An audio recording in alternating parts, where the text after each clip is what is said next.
Pandémia COVID-19 nám už dnes pripadá iba ako vzdialená spomienka. Ulice, kedysi plné života, zývali prázdnotou. Kaviarne a obchody zostali zatvorené na neurčito alebo úplne. Deti namiesto školského vyučovania či hier na ihrisku mohli iba smutne hľadieť cez okná svojich izieb von.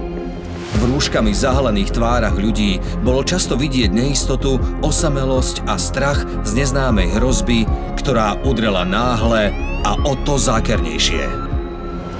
V čase, keď celý svet čelil nečakanej a nepredstaviteľnej hrozbe COVID-19, sa príslušníci policajného zboru nezľakli a statočne sa postavili do prvých línií. Boli odhodlaní nielen podporiť zdravotnícke zložky a personál pri realizácii protipandemických opatrení, ale postarať sa aj o verejný poriadok a dodržiavanie všetkých potrebných karanténnych opatrení.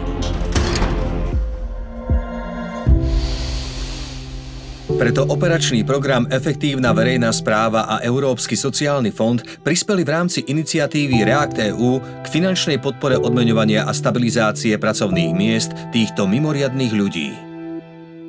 Ďakujeme.